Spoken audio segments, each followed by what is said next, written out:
আসসালামু আলাইকুম। Ivy simple cooking চ্যানেলে আবারও আপনাদের সবাইকে স্বাগত জানাচ্ছি আজকের এপিসোড দেখার জন্য। আজকের রেসিপি দুর্দান্ত সাথে মুখে পানি আনার মতো টক ঝাল মিষ্টি কাঁচা তেঁতুলের ললি বা মুরব্বা রেসিপি। কিভাবে অল্প উপকরণে এই সুস্বাদু কাঁচা তেঁতুলের রেসিপিটি তৈরি করা যায় সেটা আপনাদের সঙ্গে শেয়ার করতে যাচ্ছি। আশা করি রেসিপিটি ভালো লাগবে। তাহলে চলুন দেখি কিভাবে তৈরি করেছি। সবার প্রথম এখানে কাঁচা তেঁতুলগুলো ভালোভাবে ধুয়ে নিয়েছি, বেশ কয়েকবার ধুয়ে নেওয়ার পর একটা পলি ব্যাগে কিন্তু আমরা এটা ঢুকিয়ে নেব। তারপর ডিপ ফ্রিজে রেখে দেব 24 ঘন্টার জন্য, একদম যতক্ষণ না এটা দলা পাকিয়ে যাচ্ছে বা বরফ হয়ে যাচ্ছে ততক্ষণ পর্যন্ত আমরা ফ্রিজে রেখে দেব। এটা 2-3 দিন হয়ে গেলেও সমস্যা নেই। আমাদের প্রয়োজন হচ্ছে এটা বরফ হওয়া, যতক্ষণ না বরফ হচ্ছে ততক্ষণই আমরা রাখবো ফ্রিজে। তো আমি কিন্তু বরফ হয়ে যাবার পর অর্থাৎ 24 ঘন্টা পর বের করে নিয়েছি। ডিপ ফ্রিজে রাখবো অবশ্যই। তো ডিপ ফ্রিজ থেকে কিন্তু আমি কাঁচা তেঁতুলগুলো বের করে নিয়েছি, আপনারা দেখতে পাচ্ছেন উপরে কিন্তু বরফ হয়ে গেছে। এখন আমি ব্যাগ থেকে বের করে নিয়েছি, ঢেলে নিয়েছি। তারপর আমরা নর্মাল পানিতে এটা ভিজিয়ে রাখবো 10 থেকে 15 মিনিট পর্যন্ত, যতক্ষণ না এটা একটু বরফটা ছেড়ে দিচ্ছে ততক্ষণ পর্যন্ত। তারপর উপরের যে আবরণ খোসাটা সেটা আমরা সুন্দরভাবে হাতের সাহায্যে ছাড়িয়ে নেব। এটা আসলে 10 থেকে 15 মিনিট ভিজিয়ে রাখতে হবে। প্রয়োজনে যদি হাতে সময় থাকলে আরেকটু বেশিক্ষণও রাখতে পারেন পানিতে। তো আমি 10-15 মিনিট পর এই খোসাগুলো ছাড়িয়ে নিয়েছি। 10-15 মিনিট পর এসে পানি থেকে উঠিয়ে নিয়েছি কাঁচা তেঁতুলগুলো। এই কাঁচা তেঁতুল দিয়েই করতে হয় এই রেসিপিটা, তাহলেই সুন্দর হবে। এখন দেখতে পাচ্ছেন উপরের যে খোসাটা হাতের সাহায্যে কিন্তু আমি নখের সাহায্যে কিন্তু উঠিয়ে নিচ্ছি। তবে এই কাজটা করার সময় একটু সাবধানতা অবলম্বন করতে হবে, নখের ভেতরে যেন ঢুকে না যায়, তাহলে কিন্তু নখের মধ্যে ব্যথা আসতে পারে। ভালোভাবে খোসাটা ছাড়িয়ে নেব। খোসাটা ছাড়ানোর সময় অবশ্যই সাবধানতা অবলম্বন করতে হবে, নখের ভেতরে যেন ঢুকে না যায়। আমি বারবার এই কথাটা বলছি কারণ আমার নখে ঢুকে গিয়েছিল এটা তাড়াহুড়া করতে গিয়ে। আর দেখতে পাচ্ছেন সেদ্ধ ডিমের মতো কিন্তু সেদ্ধ ডিমের যে খোসাটা যেভাবে ছাড়ানো হয় ঠিক সেভাবেই কিন্তু উঠে যাচ্ছে। আর এই কাঁচা তেঁতুলগুলো কিন্তু কাঁচা তেঁতুলের যে উপরের আবরণটা ওঠানোর প্রসেসিং এটাই। ডিপ ফ্রিজে না রাখলে কিন্তু এটা কোনোভাবে এভাবে ওঠানো সম্ভব না।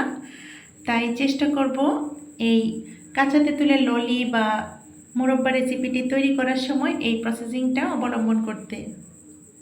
তো একটা তেঁতুল কিন্তু খোসা ছাড়ানো হয়ে গেছে। আপনাদের সুবিধার্থে আবারও আমি আরেকটা তেঁতুলের খোসা ছাড়িয়ে নিচ্ছি।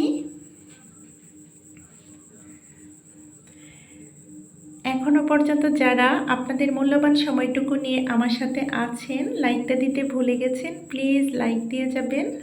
আর আপনাদের গুরুত্বপূর্ণ মতামত অবশ্যই জানাবেন। আর যদি সম্ভব হয় ভিডিওটা শেয়ার করে দিতে পারেন। আর নতুন বন্ধুরা অবশ্যই চ্যানেলটাকে সাবস্ক্রাইব করে আমার পাশে থেকে যাবেন, এটা আমার বিশেষ অনুরোধ। এভাবে করে সমস্ত কাঁচা তেঁতুলের খোসাগুলো ছাড়িয়ে নিয়েছি, দেখতে পাচ্ছেন। এখন একটা ছোট্ট ট্রেতে রেখে দিয়েছি।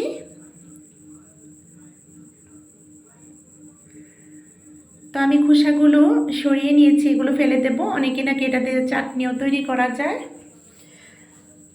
যাই হোক, এই পর্যায়ে দেখতে পাচ্ছেন একটা ছুরির সাহায্যে কিন্তু খোসা ছাড়ানো কাঁচা তেঁতুলের বিচিগুলো বের করে নেব। লম্বালম্বিভাবে আমরা একটু কেটে নেব, উপরের সাইডটা এক সাইডে কাটলেই হবে। হাতের সাহায্যে কিন্তু এই দানা বা বিচিগুলো নেওয়া যাচ্ছে, তবু আমি একটু আপনাদের সুবিধার্থে একটা চামচের ডাঁটি দিয়ে কিন্তু এটা ছাড়িয়ে নিয়েছি, দেখতে পাচ্ছেন। আর এটা ফ্রিজে রাখার পর কিন্তু পানি টানিতে ভিজিয়ে রাখার পর এটা একদম নরম হয়ে গেছে। একটু সাবধানতা অবলম্বন করে কাজটা করতে হবে যেন ভেঙে না যায়। তো একটা তেঁতুলের সমস্ত বিচিগুলো কিন্তু বের করে নিয়েছি। আবারও আপনাদের সুবিধার্থে আরেকটা তেঁতুল নিয়েছি, ভেতরের দানা কিংবা বিচিগুলো বের করে নেব। আবারও লম্বালম্বিভাবে নাইফের সাহায্যে কেটে নিচ্ছি। দেখুন বিচিগুলো বের করা যায় খুবই সহজে, কিন্তু একটু দেখে বুঝে নিতে হবে। আর আমার এখানে কিন্তু কাঁচা তেঁতুলগুলো একটু পরিপক্কতা হয়ে গেছিলো বলে কিন্তু একটু দেখতে পাচ্ছেন কালারটা একটু ব্রাউন টাইপের হয়ে গেছে। এটা আসলে বিচলিত হবেন না, আপনাদেরও যদি এরকম হয়।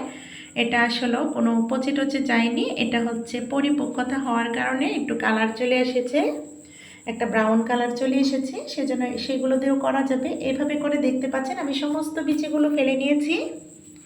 আর আমি যে পরিপক্ক যেগুলো ছিল সেগুলোর বিচি রেখে দিয়েছি, একটু গালে পড়লে কিন্তু বেশ ভালোই লাগে, সেজন্য রেখে দিয়েছি। আপনারা চাইলে ফেলে দিতে পারেন। এখন চুলাতে একটা প্যান বসিয়ে দিয়ে হাফ কাপ পরিমাণ দিয়ে দিয়েছি চিনিটা একটু ক্যারামেলের মতো তৈরি করে নেব। এখানে আমি কোনো পানিটা ইউজ করিনি। এখন কিন্তু একটু হলুদ গুঁড়ো দিয়ে দিয়েছি আর এক চিমটি পরিমাণ দিয়ে দিলাম লবণ। আসলে কোনো রেসিপিতে হালকা একটু লবণ না দিলে আমার কেন স্বস্তি বোধ হয় না, তৃপ্তি আসে না। আর আমি কিন্তু এখানে দিয়েছি ফুড কালার, দিতে পারেন আপনারা চাইলে। আমি আসলে ফুড কালারটা একটু অ্যাভয়েড করার চেষ্টা করি। এখানে আমি লাল শাকের যে কালারটা ছিল সেখান থেকে একটু কালার দিয়ে দিয়েছি, আপনারা দেখতে পাচ্ছেন। আর প্রয়োজনে সামান্য একটু পানি দিতে পারেন, আপনারা সামান্য পানি দিতে পারেন, 3-4 টেবিল চামচ পরিমাণ দিতে পারেন। আর এখানে কাঁচা তেঁতুল ছিল আমার এখানে হাফ কিলোর চেয়ে কিছুটা বেশি হতে পারে। আমি পরিমাণটা আসলে আগে বলতে ভুলে গেছি, আপনাদেরকে এখন বলে দিচ্ছি। এখানে হাফ কিলোর জন্য হাফ কাপ পরিমাণ চিনি দিলেই গাঢ় মিষ্টি হবে। সমস্ত কাঁচা তেঁতুলগুলো কিন্তু ঢেলে দিয়েছি, দিয়ে আলতোভাবে আমরা এপিট ওপিট করে উল্টে নেব, যেন ভেঙে না যায় সেদিকে লক্ষ্য রাখতে হবে। এই রেসিপিটা এতটা সুস্বাদু হয়, আসলে একবার তৈরি করলে বারবারই তৈরি করতে ইচ্ছে হবে। তো এই পর্যায়ে সবশেষে কিন্তু আমি এখানে চিলি ফ্লেক্স দিয়ে দিচ্ছি, শুকনো মরিচের গুঁড়ো, যেটা বিচিগুলো দানাগুলো দেখতে পাচ্ছেন, দেখতে কিন্তু খুব সুন্দর লাগে, চোখের সৌন্দর্য বৃদ্ধি করে, খেতেও সুস্বাদু হয়, কামড়ে পড়লে বেশ ভালো লাগে। তো কাঁচা তেঁতুলের ললি বা মোরব্বা রেসিপিটি হয়ে গেছে। এই পর্যায়ে সার্ভ করে দেখিয়ে দিচ্ছি একটা সার্ভিং প্লেটে। একটা একটা করে আমি বিছিয়ে দিচ্ছি।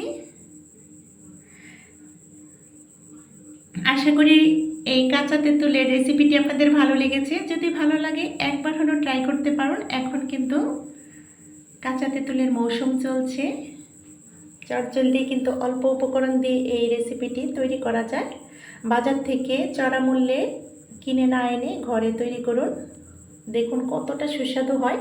একবার খেলে সত্যি বারবারই খেতে ইচ্ছে করবে, আর এটা খেলে কিন্তু শেষ করতে ইচ্ছেই হবে না, মন চাইবে যে শুধু খেতেই থাকি, এতটাই সুস্বাদু হয়। তো এই ধরনের বাঙালিয়ানা সহজ রেসিপি পেতে চাইলে অবশ্যই লাইক, কমেন্ট, শেয়ার করবেন। চ্যানেলটাকে সাবস্ক্রাইব করার বিশেষ অনুরোধ রইল। আমি একটা কিন্তু খেয়ে দেখিয়ে দিচ্ছি, দেখুন কার কার মুখে পানি উঠছে কমেন্টে বলে যাবেন। আন্তরিকভাবে দুঃখিত আপনাদেরকে আসলেও এতটা কষ্ট দেওয়ার জন্য। তো আগামী ভিডিও দেখার আমন্ত্রণ রেখে আপনাদের সবার সুস্বাস্থ্য কামনা করে আজকের মতো ভিডিওটা এখানেই শেষ করব। সবাই ভালো থাকবেন, সুস্থ থাকবেন, আমাদের পাশে থাকবেন, আমাদের জন্য দোয়া করবেন।